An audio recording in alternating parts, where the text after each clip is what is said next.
Bienvenue, nous sommes en plein cœur du Salon du Cheval de Paris 2024 qui fête son grand retour pour cette grande année. On a fêté les Jeux Olympiques, la réouverture de Notre-Dame et maintenant c'est la réouverture, le grand retour du Salon du Cheval de Paris. Et nous vous proposons plein de conférences ici au Pôle Santé pour vous parler santé bien-être du cheval, bien sûr, mais aussi bien-être du cavalier. Et nous allons aborder le sujet sur l'équitation consciente avec Romain Bamaison. Salut Romain. Salut Marie-Letty.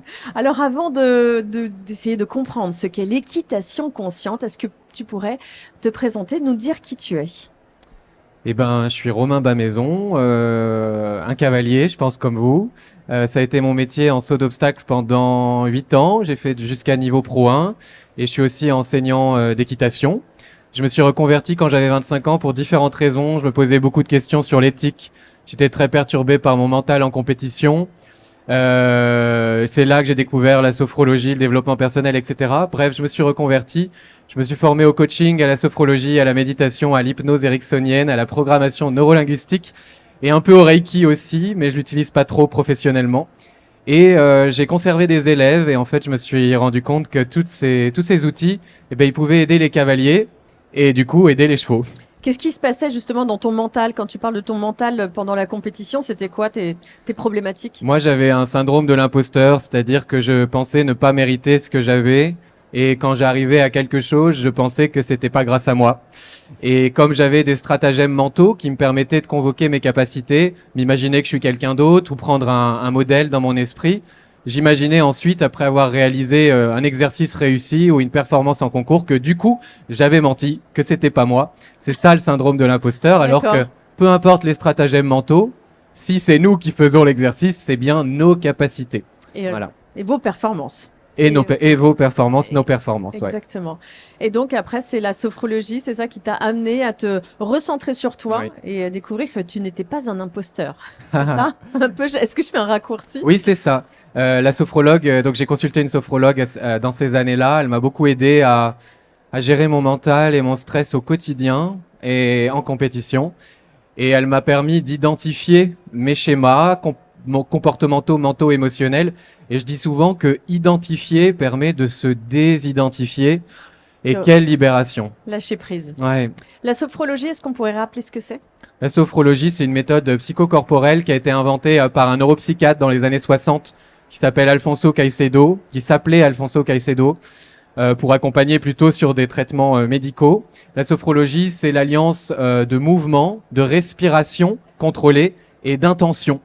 Et en équitation, ça permet de programmer aussi ou de déprogrammer des habitudes techniques. Ces exercices qu'on appelle relaxation dynamique ou sophronisation sont très intéressants à cheval. Donc il y a des exercices en mouvement et des exercices méditatifs plus statiques. Et tout à l'heure, on peut peut-être que je me permets de le dire, mais tout à l'heure, juste avant cette émission, tu t'es fait ta petite séance de méditation pour te recentrer, pour pouvoir être concentré pendant ce moment avec nous. Oui. Je me suis mis en tailleur sur un siège et puis j'ai fait la méditation consciente toute simple où j'ai compté mes inspires et mes expires, suivi le chemin de l'air et j'ai tenté de remarquer les pensées qui traversaient mon esprit. Donc il y a deux types de pensées, il y a les pensées grossières et les pensées subtiles. Les pensées subtiles, c'est celles que l'on a pendant qu'on fait quelque chose. Donc par exemple, là j'ai réussi à compter mes respirations jusqu'à 21 et j'avais des pensées subtiles. Donc tu t'évadais ailleurs. Je m'évadais ailleurs partiellement. Et il y a des pensées grossières, elles, qui nous sortent complètement de ce que l'on fait et qui nous amènent d'une histoire à une autre histoire. Et c'est ce qu'on vit quand on s'auto-sabote, c'est qu'il y a des pensées grossières et puis on les suit à 100%. Et du coup, on vit une réalité parallèle. Ouais, on est parfois son pire ennemi. Hein. C'est ça, on n'est plus du tout présent au cheval ou à ce que l'on fait. On est dans notre mental qui raconte des histoires. Parfait. Donc là, nous allons parler d'équitation consciente. Pour quelle raison est-ce que tu as choisi ce sujet aujourd'hui? Je l'ai choisi parce que c'est une bonne introduction à ce que ça peut être l'équitation consciente. C'est intéressant parce que c'est aussi relié à la technique. Donc on va parler de 4 sphères aujourd'hui, la conscience technique, corporelle, mentale, émotionnelle.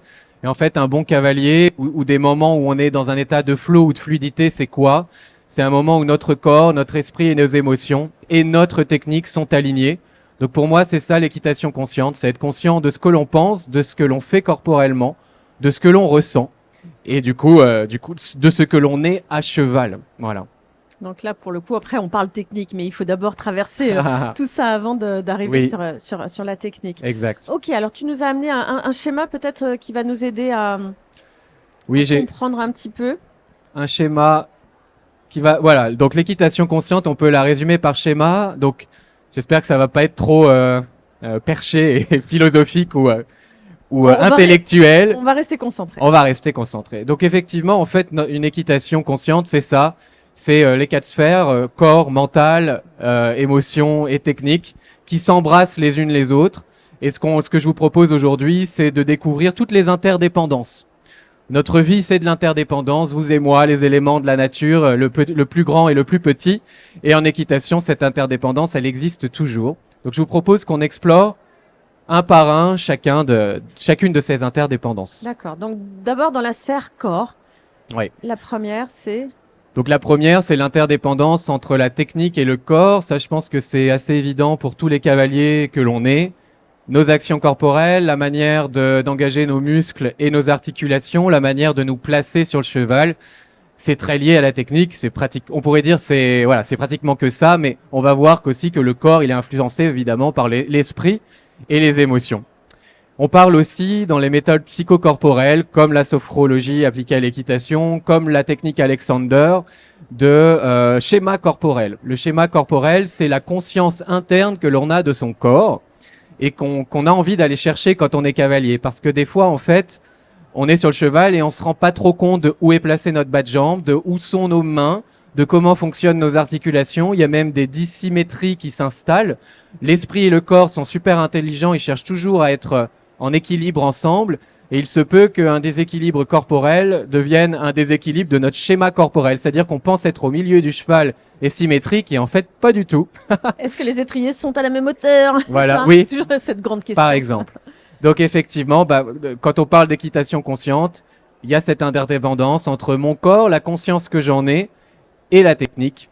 Et les grands besoins que l'on a en technique, c'est maîtriser notre engagement musculaire, global ou spécifique. Donc ça paraît un peu bateau, mais en même temps, avant d'aller chercher une pleine conscience, d'engager telle ou telle partie du corps, de tel ou tel côté, ou les deux en même temps, de la même manière, et de pouvoir relâcher quand on veut, et situer la contraction et pouvoir la relâcher, c'est de l'entraînement. La conscience, c'est un muscle. Donc voilà. La respiration consciente peut nous y aider, les exercices de sophrologie aussi, et plein d'autres techniques. Voilà, je dirais que dans la vie, chacun a ses outils pour aller chercher cet équilibre corporel et technique. Très bien. Bon, tout ça, C'est clair? c'est très clair. C'est clair pour vous? Oui?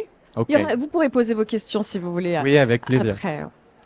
Ensuite, il y a une deuxième interdépendance qui est assez évidente aussi, c'est la technique et le mental. Donc effectivement, quand on va, tout ce qui naît à l'extérieur, tout ce qui se produit est d'abord né à l'intérieur. Avant que ce salon du cheval existe, c'est déjà né dans l'esprit de certains humains, certainement un premier humain.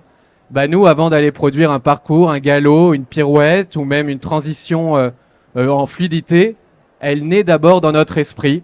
Et si on est un peu passager clandestin de notre esprit, sans savoir trop ce qui s'y passe, et en le suivant bêtement, c'est pas le mot, mais en le suivant sans prendre de recul, du coup, ça interfère sur la technique. Et pour le cheval, qui est très sensible, tout ce que l'on pense, tous les micro-mouvements dans notre corps vont être perçus comme une demande. D'accord, donc tu veux dire par là que quand on pense je vais faire une transition au pas, en fait on est déjà dans une demande avec le cheval Oui, on est déjà dans une demande avec le cheval. avant d'avoir corporellement incité, alors parce que finalement on a peut-être des micro-mouvements Oui, qui, par la pensée en fait, oui, c'est l'idée qui naît. Bon, alors là en A, je sais qu'il faut que je fasse un arrêt.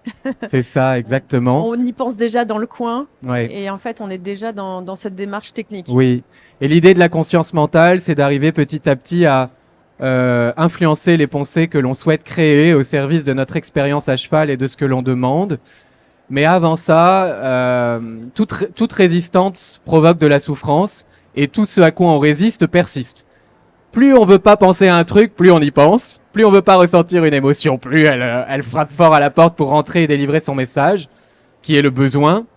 Donc voilà, l'idée c'est d'abord d'être capable d'observer un peu son esprit, de savoir ce qui s'y passe, peut-être un peu en méditation analytique, d'aller voir ce que ça met dans mon corps et comment ça induit mon cheval. Et de laisser, c'est pas lutter contre les pensées, mais de les laisser vivre en tant que pensées et de ne pas les agir. Dans la pleine conscience, il y a cette notion de agir ou ne pas agir une pensée. Arrêtez de contrôler tout, c'est ça?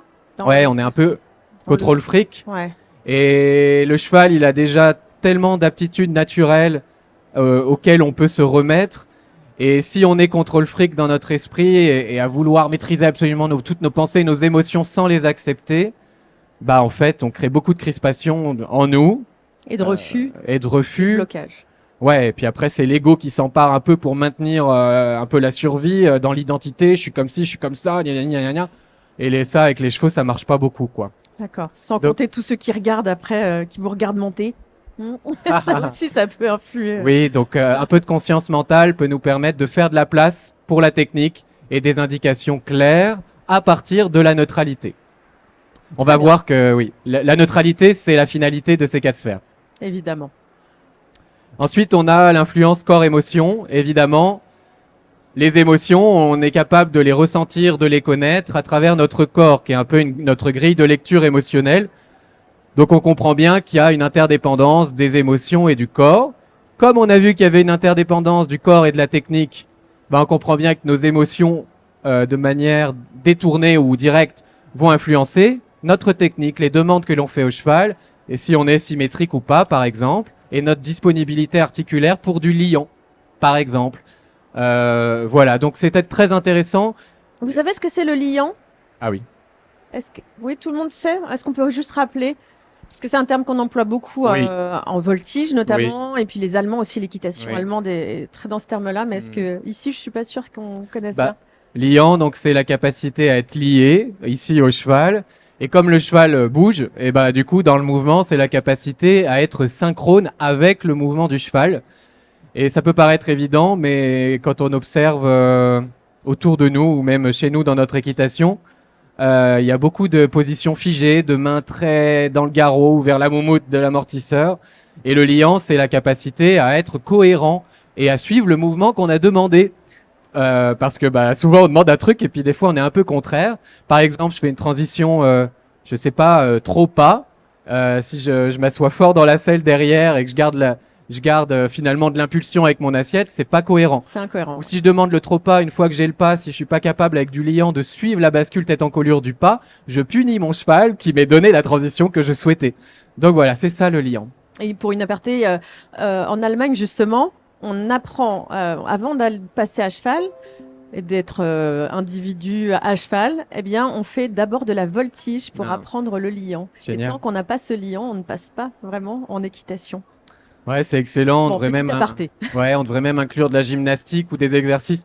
Je fais souvent des exercices avec les rennes, avec mes participants en stage, où on se met 2 à 2 avec des rennes et on essaie un coup il y a un cheval et le cavalier, on essaie de suivre l'autre. C'est un bon exercice par exemple. Oui, bien sûr. Donc voilà, c'est ça le liant. Les corps et les émotions. Donc du coup, un exercice que vous pouvez faire au quotidien, c'est quand vous ressentez une émotion, la nommer en 1. Ensuite, essayez de la situer dans votre corps, la situer dans notre corps. Où est-ce qu'elle est, cette émotion? Qualifiez ensuite la sensation. Donc là, ça va développer une conscience corporelle émotionnelle. Ok, peut-être que je suis stressé. C'est où? C'est au niveau du cœur. C'est comment? C'est serré. C'est un peu étouffant. Ou c'est lourd. Ou c'est léger. Ou ça pétille. On identifie vraiment la sensation. Ouais. Et en fait, c'est très rassurant pour nous de nommer l'émotion et de la situer dans notre corps parce qu'elle devient tangible. Ouais, si on fait pas cet exercice, elle est un peu partout. Et on la voit même chez les autres. Ouais, c'est ça, la colère. Est-ce qu'elle est douloureuse? Bon, bien souvent, les colères sont douloureuses. Mais c'est ça que il faut mettre un adjectif qualificatif finalement à l'émotion ressentie. Oui. En tout cas, c'est un des moyens d'accéder à son émotion et d'entrer en contact avec. Il y a des moyens plus corporels avec la respiration, par exemple, ou des mouvements qui marche aussi. Et surtout, ce qu'il faut questionner derrière son émotion, c'est le message, le besoin. Donc en gros, émotion désagréable, c'est un besoin qui cherche à être comblé. Par exemple, je suis en colère parce que mon cheval est traversé. Mon besoin, c'est un besoin peut-être de plaire aux autres ou à mon entraîneur. Peut-être que mon besoin, c'est un besoin d'efficacité. Ou alors, émotion agréable, c'est un besoin qui est comblé. Par exemple, ici, je me sens en paix parce que j'ai besoin de partager et mon besoin de partage est comblé. c'est bien beau de mettre ce message, ce besoin, et l'idée après, c'est de décliner. Ok, par exemple, si j'ai besoin d'efficacité, ou alors j'ai de la peur et j'ai besoin de sécurité, comment je peux servir ce besoin avec mon cheval? Peut-être que ça va être redescendre en exercice, faire d'autres choses. Si j'ai besoin d'efficacité, peut-être que ça va être aussi de faire un exercice différent, de marquer un temps de pause. Voilà, donc corps et émotion sont très liés, et c'est évidemment lié à la technique. D'accord. Il faut être très à l'écoute de soi. Oui, il faut être Finalement. très à l'écoute de soi. C'est un peu égocentré comme... Non. non. Ah, oui, non, c'est centré. L'ego, c'est ouais. En tout cas, c'est pas l'ego, c'est une conscience d'un soi séparé du reste du monde, disent les bouddhistes. Ce qu'il faut pas confondre, l'écoute de soi, il faut pas la confondre avec l'égoïsme. L'égoïsme, c'est demander aux autres qu'ils fassent passer mes besoins avant les leurs. Quand je fais passer mes besoins avant de m'intéresser à ceux des autres ou d'être pleinement disponible, c'est simplement de l'amour propre. Et par exemple, pour être pleinement disponible à nos amis, nos élèves, nos chevaux, on a besoin de prendre ce temps pour soi et d'être bien déjà avec soi. Ouais. Eh oui. Bon. Donc c'est centré. Égocentré, non, parce que là, Ouais, il j'ai n'y a été pas un peu trop, fort, y a oui, pas c'est- trop d'ego là-dedans. Espérons-le en tout cas. Mais tu as raison de poser la question. Se centrer sur soi, voilà. C'est plus C'est le oui, bon terme. centré sur soi. Mais l'ego est toujours là un petit peu quelque part. Mental et émotion, bah voilà. Là, dans l'équitation, on comprend bien que c'est naturel en tant qu'humain. Le mental et émotion sont liés. Quand je pense à quelque chose, ça va paraître réel et du coup, mon corps va ressentir ça. Par exemple, si je me mets à penser que vous allez tous me critiquer et dire que je suis nul, bah, je vais me mettre à être stressé et tout ça et tout ça. Donc voilà, c'est un exemple. Non mais Oui. c'est un exemple qui peut exister. Donc quand je suis à cheval, si je suis pas conscient de mes pensées, en fait, je suis pas conscient du coup de comment elles vont influencer mes émotions et comment mes émotions vont influencer mon corps et ma technique. Donc c'est bien d'essayer de voir comment ça fonctionne. C'est intéressant. Pour les émotions, il y a deux grandes portes d'entrée. On peut pas trop aller modifier une émotion directe. Les deux portes d'influence, c'est le mental, les pensées. Donc je peux créer de nouvelles pensées, je peux modifier les pensées, ou juste imaginer que j'observe mes pensées sur un écran de cinéma. Voilà, je suis dans la salle de cinéma de mon esprit, je regarde mes pensées. Ça peut aider. Donc ça, c'est la porte d'entrée du mental sur les émotions pour les influer. Et puis il y a la porte d'entrée du corps, donc ça peut être respirer. Par exemple, si j'ai situé mon émotion dans le corps, je peux amener l'air dans cette zone et à l'expire, imaginez ouvrir la porte, libérer à l'extérieur mon émotion, le trop-plein. Ou ça peut être les mouvements. Par exemple, là j'ai mon stress, pouh, et je dégomme le stress. Bref, voilà. Est-ce que vous êtes comme moi, vous êtes en train de mieux respirer là, tout d'un coup, en écoutant parler Romain, on est là, Ouais. on commence à respirer Respirer dans le mieux, ventre et dans rien le thorax. rien qu'en t'écoutant, effectivement. Ok. Donc mental et émotion sont très liés et je trouve ça cool d'en avoir conscience. Il y a des gens chez qui c'est naturel et qui n'ont pas trop besoin de penser à ça. Ils sont naturellement hyper neutres, hyper en harmonie. C'est chouette pour eux. Mais il y a aussi plein de gens ou alors des situations de vie où quand même on est un peu poussé à s'intéresser à notre intériorité et nos fonctionnements. Donc je trouve ça cool d'en avoir conscience. C'est Ensuite, vrai qu'à l'entrée de piste, on ressent tellement de choses. ouais, voilà. Et prendre du recul là-dessus, c'est quand même très précieux. Ensuite, on a l'interdépendance du mental et du corps. Donc effectivement, bah, là, on va aller vite parce que c'est comme l'interdépendance du mental et des émotions. On comprend bien que mon mental, les pensées qui me traversent vont influencer mon niveau de tonicité musculaire, mon niveau de disponibilité articulaire à cheval, et vont aussi influencer ma qualité respiratoire. Or, pour les chevaux dans la nature, la respiration est un élément de langage. Et c'est Sally Swift qui a écrit Équitation centrée qui disait « Si vous bloquez votre respiration, vous invoquez les démons. » Et c'est vrai. Donc effectivement, voilà, nos pensées sont liées à tout ça. Qui fait un parcours en apnée? Non, c'est jamais arrivé? Moi, Non, ça m'est non. arrivé. Ah, je vois une petite main qui se lève. Ouais. Ouais, ton coach te dit, pense à respirer. Oui, parce que pour les chevaux, dans le troupeau, quand ils arrêtent de respirer, il y a un danger, quoi. On va Ouais. se faire manger. Donc c'est intéressant de C'est s'y vrai que intéresser. quand on les observe, ils sont des fois, quand ils sont un peu énervés, ils ont ce mode de communication avec Ouais, la exact. respiration. Quand ils soufflent fort d'un coup, Exact. Donc là, il faut se mettre en mouvement, il faut être tonique. Et c'est pareil avec nous. Donc par exemple, dans mon approche, mais je l'ai pas inventé, on me l'a enseigné, la respiration est une aide naturelle subtile. On peut inspirer pour accélérer et expirer pour ralentir. Et on n'a plus besoin des mains ni des jambes qui ne deviennent que des outils de liant, ou le bas de jambe qui devient un outil de précision pour engager des mouvements. Voilà.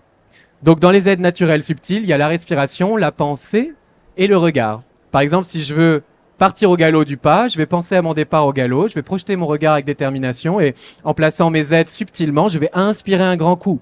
Et ça marche avec tous les chevaux. Pour l'expire, c'est pareil, je vais penser à ma transition au pas, je vais avoir un regard vaste mais sans intention, un regard vraiment désengagé et je vais expirer. Et là, mon cheval peut faire une transition trop pas, galop pas ou galop arrêt juste à l'expire.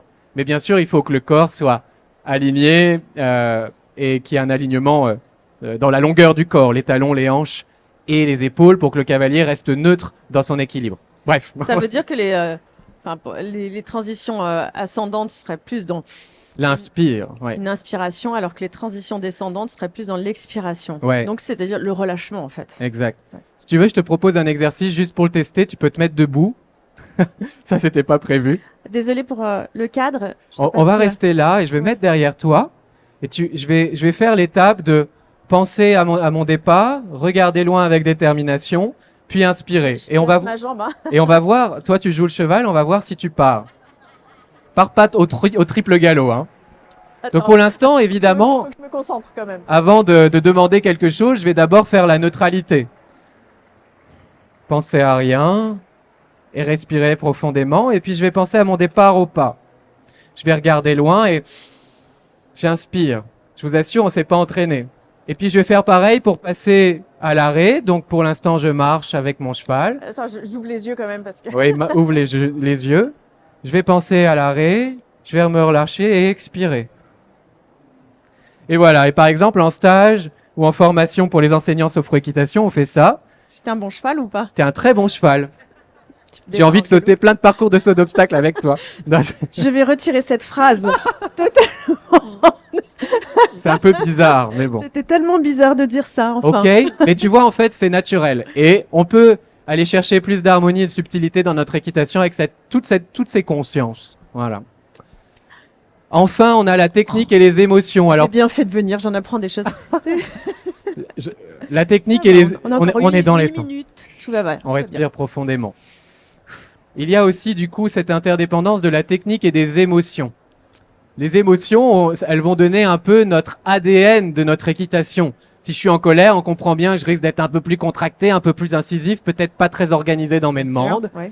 Si je suis joyeux, peut-être que je vais avoir beaucoup d'énergie, ça va influencer mon cheval, mais avec plus de confiance, de fluidité. Si je suis détendu, en confiance, on comprend bien peut-être que ma technique va être beaucoup plus souple et mes demandes vont être plus décomposées. Donc notre état émotionnel, il va influencer la manière dont on va évoluer, voire performer avec le cheval. Donc tout ce qu'on a décrit avant, avec des exercices comme la sophrologie, la méditation, l'art, la peinture, la danse, tout ce que vous voulez, le yoga ou autre, la chanson, la musique, bref, tout, on peut travailler sur nos émotions et la conscience de notre corps, de nos émotions et de notre mental. Et du coup, ça va influencer notre technique. Et petit à petit, à force de muscler cette conscience, on peut, comme on a fait hier avec le leadership équestre, tout ce travail sur les valeurs, on va pouvoir cultiver. C'est-à-dire qu'on va plus être simplement un passager de notre véhicule physique et mental, émotionnel. On va pouvoir consciemment cultiver dans notre jardin intérieur les bonnes graines, celles qu'on a envie de cultiver dans notre équitation. Je pose souvent cette question à mes élèves avant de commencer un cours. Aujourd'hui, quel cavalier tu as envie d'être? Ou quand tu vas rentrer chez toi ce soir, qu'est-ce qui ferait que tu serais content? Et là, on a des éléments de langage émotionnels, mentaux, qui vont venir, où on peut dire, tiens, qu'est-ce que tu vas penser pendant cet exercice pour le mener à bien?